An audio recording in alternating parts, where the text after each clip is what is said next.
prêts pour recevoir la parole de Dieu? Vous êtes prêts pour le 3e round? Alléluia. Gloire à Jésus.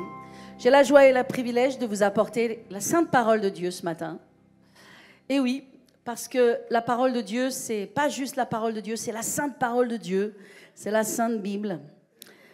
Est-ce que vous avez votre Bible avec vous? Gloire à Jésus. Ne venez pas juste avec un téléphone. Venez avec du papier, là. Vous pouvez écrire, prendre des notes, stabiloter, griffonner, écrire ce que le Seigneur vous dit. Alléluia. Vous savez, il y a le psaume 119 qui dit « Je serre ta parole sur mon cœur afin de ne pas pécher contre Dieu ». C'est très, très important, cette parole. C'est très important, ce verset, parce que il dit « Je serre ta parole sur mon cœur ». Peut-être que vous pouvez le faire ce matin. Peut-être que vous pouvez prendre la parole de Dieu et la serrer sur votre cœur. « Je serre ta parole sur mon cœur afin de ne pas pécher contre Dieu ». Plus vous allez serrer la parole de Dieu sur votre cœur, moins vous allez pécher contre Dieu, mes amis. Plus vous allez vivre dans la droiture, dans la justice, dans le plan de Dieu, dans l'abondance et dans la prospérité de Dieu pour votre vie. Serrez la parole de Dieu sur votre cœur, parce qu'en elle, il y a tous les trésors de la sagesse. Alléluia. Je prie ce matin que nous puissions avoir dans cette église une plus grande révélation de la parole de Dieu. Est-ce pas un bon programme? Je suis content que les gens du devant sont excités avec cela. Alléluia. Je remercie pour les 2-3 personnes là sur le devant qui sont enthousiasmées. Alléluia. Mais je veux parler prophétiquement dans le nom de Jésus. Et je veux déclarer qu'il y a sur cette église une nouvelle révélation de la parole de Dieu. Et je déclare une passion pour la parole de Dieu dans votre cœur. Une faim et une soif de connaître les vérités bibliques. Et de ne pas juste être superficiel dans les choses de Dieu. Mais de vouloir cet approfondissement. De comprendre le royaume de Dieu et comment il fonctionne. Alléluia, au nom de Jésus. Amen. Vous savez, nos enfants qui vont à la Super Church, et nous rendons grâce à Dieu pour la Super Church et tous nos moniteurs qui font un travail merveilleux, on peut être reconnaissant envers eux. Eh bien, de temps en temps, ils montrent aux enfants un dessin animé que vous avez peut-être aussi dans vos maisons qui s'appelle le Superbook. Et le Superbook, vous savez, c'est la Bible. Parce que le Superbook, c'est la Bible. Et il n'y a pas d'autre livre qui est plus puissant que ce livre-là. Vous savez, toute votre vie et toute la bénédiction, la prospérité pour votre vie se trouve entre cette première page et cette dernière page.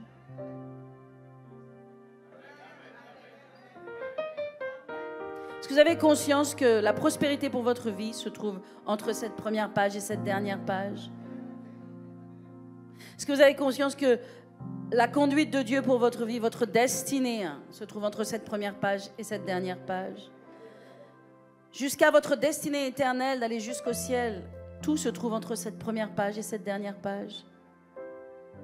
Ça veut dire que si nous ne donnons pas suffisamment de place à la parole de Dieu dans notre vie, si nous sommes un peuple d'émotion et non un peuple de parole, eh bien, nous n'allons pas avoir la plénitude de ce que Dieu a prévu. Mais là, dans cette parole, Dieu a prévu toute la victoire, toute la réussite, toute la direction et toute la prospérité que Dieu veut mettre dans notre vie. Il y a tout dedans. Amen. Donc on a besoin de s'emparer de ce Superbook et de dire, Seigneur, waouh, que j'ai une nouvelle révélation de ta parole. Amen. Gloire à Jésus. Parce que Dieu veut vous bénir, il veut vous faire prospérer. Il veut que vous grandissiez. Il veut que le royaume de Dieu soit établi dans votre vie. Le royaume de Dieu, il est établi. Et on va parler du royaume de Dieu, on va parler de plusieurs choses ce matin. Le royaume de Dieu, il est établi. Mais est-ce qu'il est établi dans ta vie? Amen. C'est ça la chose. Le fait que le royaume de Dieu soit établi, il l'est. Le fait que Christ ait tout accompli, c'est absolument véritable. Mais est-ce qu'il l'est dans ta vie? Amen. Alors ce matin, je veux vous parler de la foi pour obtenir les promesses de Dieu. Amen. Parce que ce livre est un livre de promesses dans lequel Dieu nous a mis toutes ses promesses. Il y a des promesses pour tout dans la Bible. Il y a plus de 6000 promesses. Ça en fait beaucoup. Il y en a pour tes cheveux, il y en a pour tes dents, il y en a pour tes os, il y en a pour ton avenir, il y en a pour chaque épreuve de ta vie, il y en a pour toutes tes circonstances. Qui que tu sois, quel que soit ton âge, quelle que soit ton histoire, ton pays, ta nation, ta culture, d'où que tu viennes. Aucune importance. Il n'y a qu'une culture. C'est la culture du royaume de Dieu. Il n'y a qu'une culture où vous devez vivre maintenant, c'est celle du royaume de Dieu. Alors comment obtenir les promesses de Dieu? Est-ce que vous êtes prêts ce matin pour recevoir cette parole? Amen. Tout le monde tourne avec moi dans le livre de Daniel. Tournez avec moi dans le livre de Daniel. Alors pour ceux qui cherchent un peu, Daniel c'est juste après Ézéchiel et juste avant Osée. Alléluia. Regardez avec moi dans Daniel au chapitre 1 et au verset 1. Et nous sommes ici dans l'histoire du peuple d'Israël qui a rejeté l'Éternel pendant pas mal de temps, qui s'est éloigné de Dieu pendant pas mal de temps, comme pas mal de gens font. Comme ça arrive ici-bas sur la terre. Et qu'est-ce qui s'est passé? Dieu a permis quelque part que les armées de Nabuchodonosor, un grand roi, le roi le plus puissant sur la terre à l'époque, qui avait un empire, un royaume, Dieu a permis que ce roi et ses armées entrent dans Jérusalem, pillent le temple et prennent le peuple et amènent le peuple en captivité. Et cette période s'appelle la captivité babylonienne. Il y en a 2 périodes dans la Bible, mais peu importe. Je ne suis pas là pour faire de l'histoire ce matin. L'histoire, c'est pour l'école biblique. Je suis là pour vous donner du pain à manger, de la nourriture pour votre esprit. Amen. Donc il est écrit la 3e année du règne de Joachim, roi de Juda, Nabuchodonosor, roi de Babylone, marcha contre Jérusalem et l'assiégea. Le Seigneur livra entre ses mains, Joachim, etc., une partie des ustensiles de la maison de Dieu. Nabuchodonosor emporta les ustensiles dans la maison de son Dieu et il les mit dans la maison du trésor de son Dieu. C'était le sien. C'était pas le nôtre. C'était le sien. Le roi donna l'ordre, alors ça c'est un nom compliqué, à Ashpenaz, chef des eunuques, d'amener quelques-uns des enfants d'Israël de la race royale. Vous voyez, je fais une lecture qui est avec des intonations. Je ne suis pas monocorde. Je mets des intonations pour que vous compreniez qu'il y a des mots sur lesquels il faut une révélation. Donc, d'amener quelques-uns des enfants de la race royale, de familles nobles, de jeunes garçons, sans défaut corporel, beaux de figure, doués de sagesse, d'intelligence, d'instruction, capables de servir dans le palais du roi et à qui on l'enseignerait les lettres et la langue des Chaldéens. Le roi leur assigna pour chaque jour une portion des mets de sa table et du vin dont ils buvaient, voulant les élever pendant 3 années, au bout duquel ils seraient au service du roi.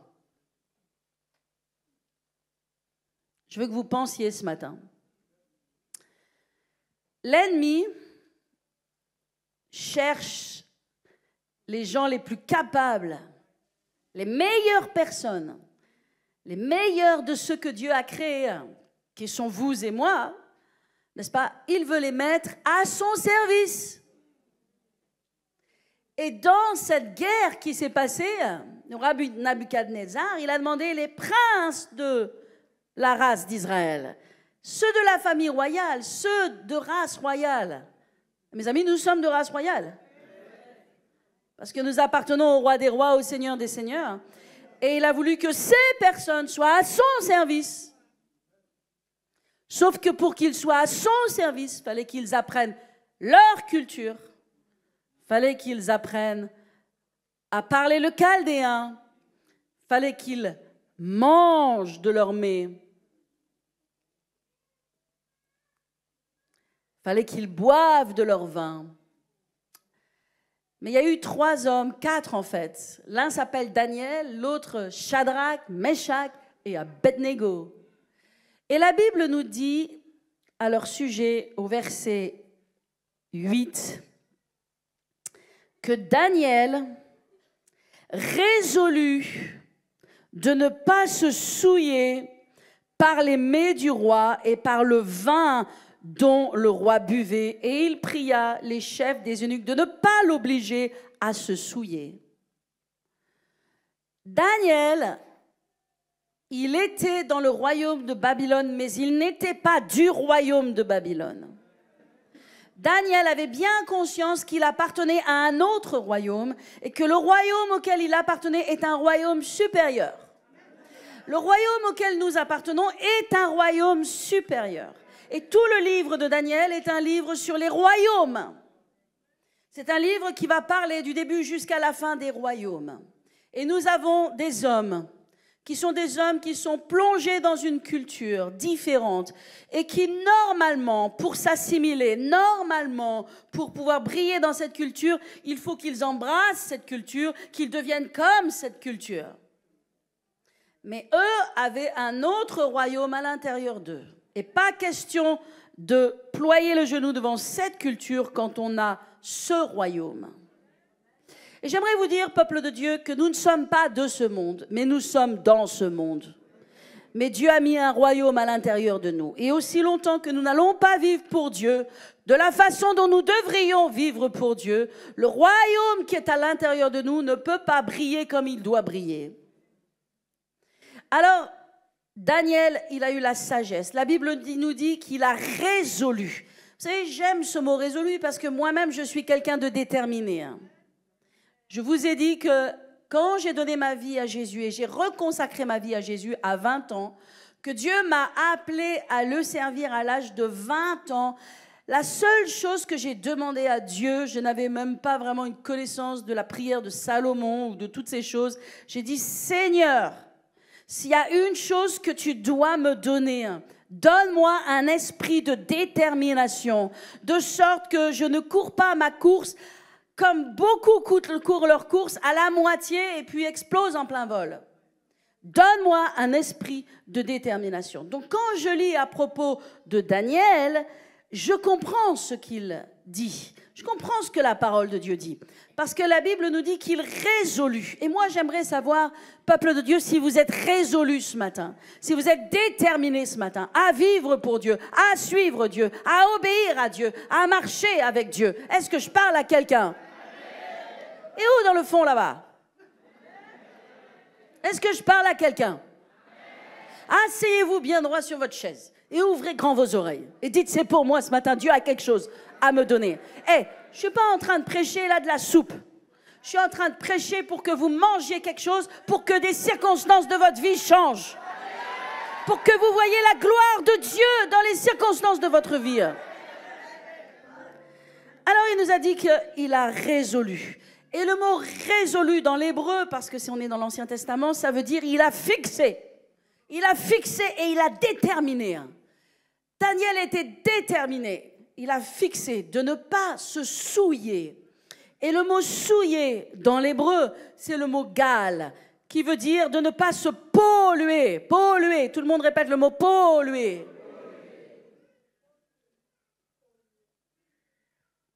Il a résolu de ne pas se polluer avec les pratiques du monde, les pensées du monde, les façons de faire du monde. J'aimerais vous dire une chose, c'est que normalement, quand vous faites ce genre de choses et que vous n'abondez pas avec le monde et tout ce que le monde voudrait qu'il faut faire pour réussir, normalement, on vous exclut, on vous met de côté. Mais j'aimerais vous dire que Daniel n'en a pas perdu sa récompense. Non, non, non. Il n'a rien perdu en mettant le royaume de Dieu en premier dans sa vie. Bien au contraire. Et c'est ce qui se passe lorsque les gens sont résolus. C'est ce qui se passe lorsque les gens mettent le royaume de Dieu en premier dans leur vie. Et qui sont déterminés à ne pas faire comme le monde, à ne pas agir comme le monde, à ne pas parler comme le monde, à ne pas réagir comme le monde, mais à se soumettre à Dieu. Amen. Vous savez, s'il n'y a pas de soumission dans notre vie à Dieu, il n'y a rien. On n'est pas là dans le christianisme, on n'est pas des chrétiens juste pour avoir de la sympathie avec les choses de Dieu. Le christianisme m'est sympathique.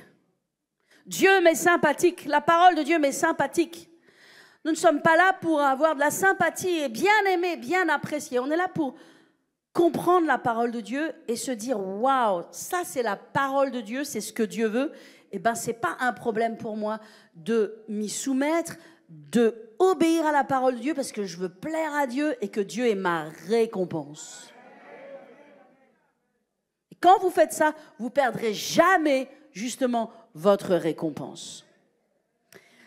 Donc, qu'est-ce que Daniel a fait? Il a résolu de ne pas se souiller et il a dit, là, tous vos mets délicats, là, vous venez avec vos viandes qui sont sacrifiées aux idoles, parce que c'est ça la réalité. Il a dit, vous allez me donner des légumes, vous allez me donner autre chose à manger, mais vos viandes, là, que vous sacrifiez aux idoles, c'est pas pour moi. Moi, je ne mange pas ça. Pourquoi? Parce que mon Dieu s'appelle Jéhovah. Mon Dieu s'appelle l'Éternel. Mon Dieu s'appelle Yahweh. Yahweh. El Shaddai, Adonai, Elohim. Alléluia. Alors bien sûr, du du culte babylonien et de la culture babylonienne, eh bien, les viandes étaient amenées, elles étaient sacrifiées selon un rituel, elles étaient sacrifiées devant des statues, devant des dieux. Il y avait des prières, il y avait des incantations, n'est-ce pas? Et il y avait toute espèce de choses, c'était un culte, c'était un rituel, et après elles étaient données à manger. Et Daniel, ils ont dit, le vin du roi, non. Les viandes sacrifiées aux idoles, non. Moi, j'aimerais savoir aujourd'hui, parmi le peuple de Dieu, qui est-ce qui dit non? Qui est-ce qui dit non aux pensées du monde? Qui est-ce qui dit non aux choses du monde? Qui est-ce qui dit, hey, j'ai résolu de ne pas me souiller,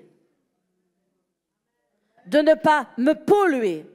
Et parfois, on pense qu'au corps. Mais ce n'est pas que le corps. C'est notre façon de penser. Quand notre façon de penser n'est pas la façon de penser de Dieu, n'est pas la façon de penser de la Bible.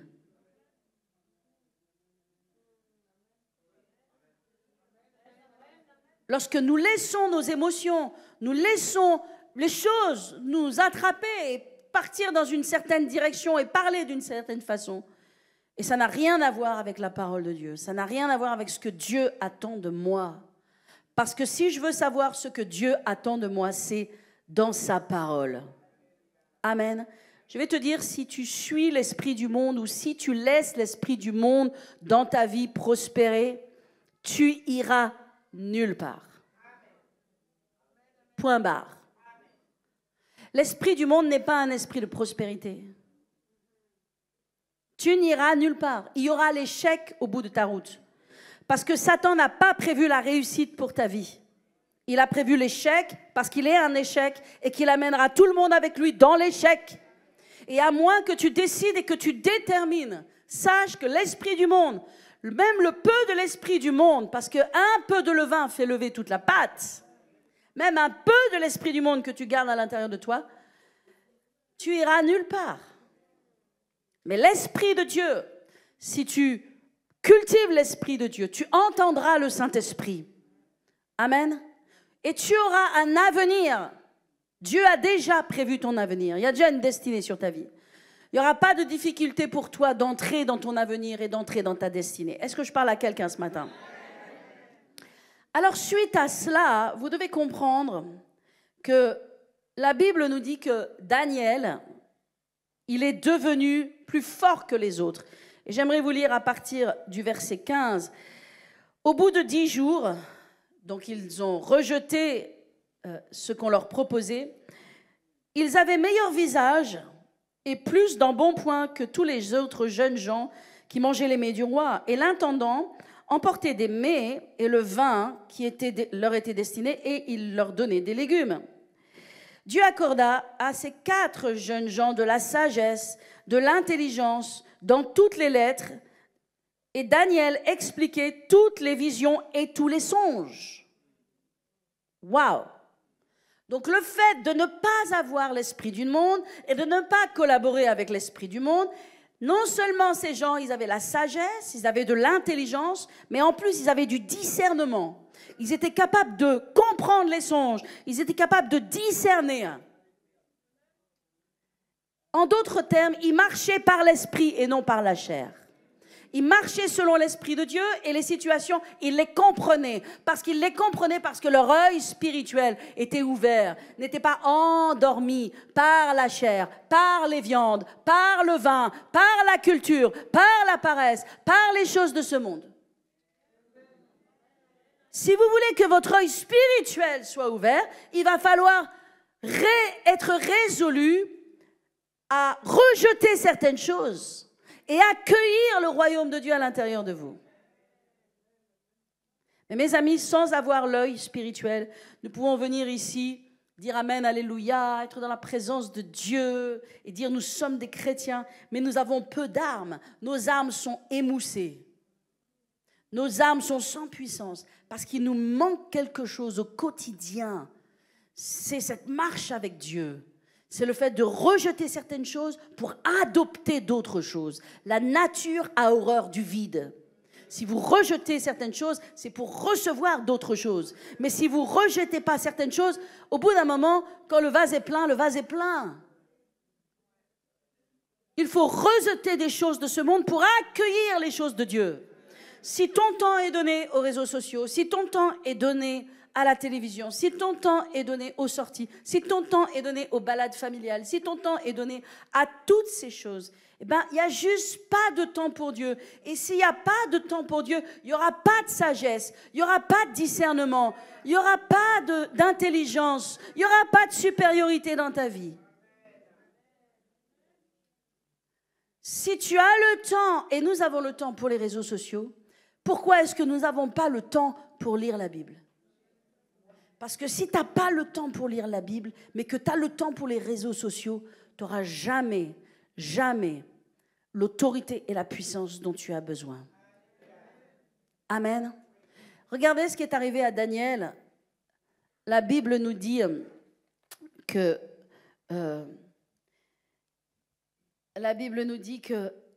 ils ont été admis au service du roi.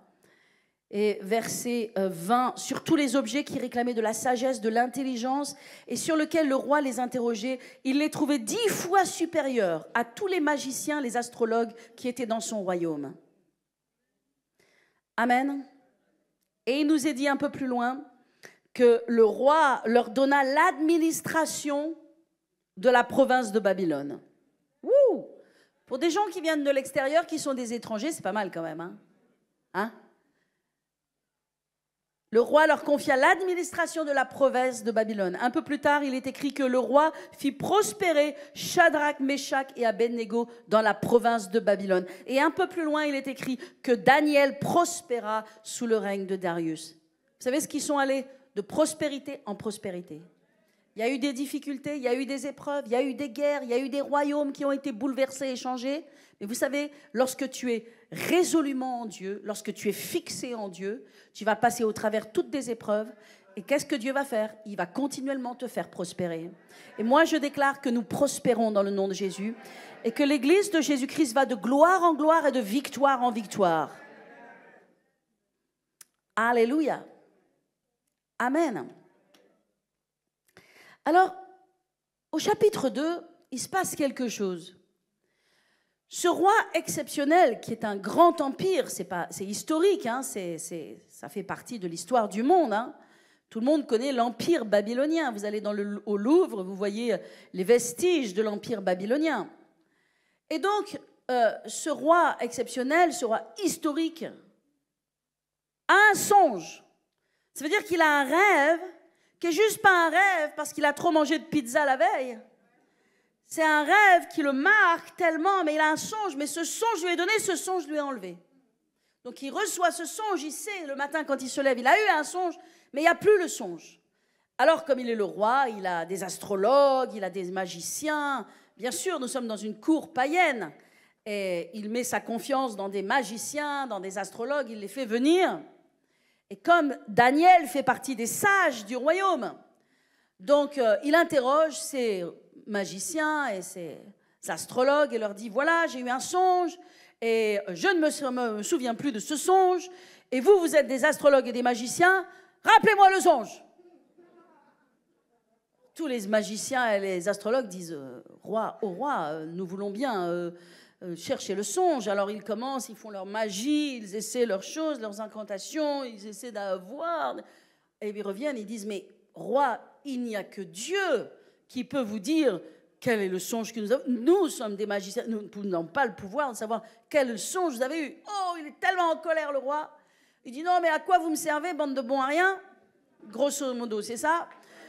Vous allez tous mourir parce que vous êtes tous des idiots là qui mangez à ma cour, qui buvez mon vin, mangez tout ce que j'ai. Et puis vous me servez à rien. Et quand j'ai besoin de vous, vous me servez à rien. Vous allez tous mourir si vous ne me donnez pas quel est le songe. Mais à la cour du roi, il y a un homme qui a la sagesse de Dieu. Et lui, il n'a pas mangé trop de pizza. Il n'a pas mangé la viande qu'on amène au palais. Lui, il est avec Dieu. Il marche avec Dieu. Il a l'esprit de Dieu. Amen. Et il dit au roi, ne t'inquiète pas. Et il va commencer à prier. Il va implorer l'Éternel. Si vous regardez la vie de Daniel, vous voyez que c'est un homme qui a une vie de jeûne et de prière. Parce que quand bien même on lit ce chapitre 1 et on voit qu'il refuse de manger les viandes et le vin, comprenez que c'est un jeûne.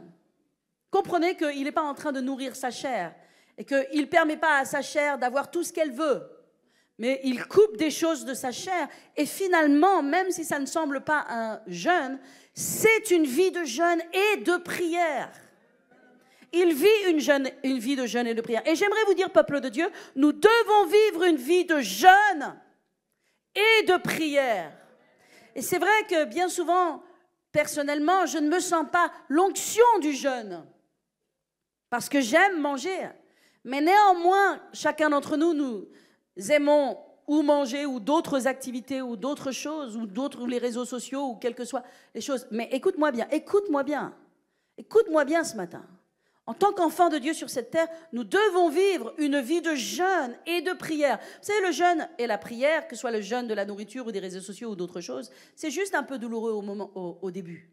Au début, ta chair, elle crie un peu. Mais quand tu as l'habitude de vivre une vie de jeûne et de prière, tu sais quoi? Ce n'est pas un problème. Ta chair, elle est sous tes pieds. Elle est morte, c'est bon. Il y a un moment où c'est un peu dur parce qu'elle crie. Mais après, c'est bon. Et Daniel vivait une vie de jeûne et de prière. Et c'est pour ça qu'il avait la supériorité. Tu fais face à des problèmes? Pourquoi est-ce que tu jeûnes pas? Pourquoi est-ce que tu ne pries pas? Pourquoi est-ce que tu ne te mets pas dans la parole de Dieu pour avoir de Dieu les réponses? Pourquoi est-ce que tu veux l'imposition des mains? Pourquoi est-ce que tu veux que quelqu'un d'autre prie pour toi? Pourquoi est-ce que tu n'irais pas toi-même chercher tes propres réponses? Pourquoi tu n'irais pas toi-même vaincre tes propres géants? Pourquoi tu n'irais pas toi-même avoir tes propres victoires? Tu peux avoir tes victoires. Tu as la Bible, tu as la parole de Dieu, tu as la prière, tu as le jeûne. Va! Va chercher tes victoires. Alléluia! Vis une vie de jeûne et de prière. Marche avec Dieu. Tu vas voir, Dieu va ouvrir le chemin pour toi. Amen. Alors Daniel revient vers le roi parce qu'il a reçu la réponse de Dieu. Eh bien oui. Pourquoi est-ce qu'il a reçu la réponse de Dieu? Parce que le seul qui a la révélation, c'est Dieu. Le seul qui connaît les temps, c'est Dieu. Dieu connaît les temps. De la création du monde jusqu'à la fin du monde. Dieu connaît tout ce qui va se passer. Il connaît absolument tout. Donc si tu as quelque chose que tu as besoin d'aller voir, ne va pas voir les magiciens. Ils ne savent pas. Ne va pas voir les astrologues. Ils ne savent pas. Je vais juste faire une parenthèse dans mon message.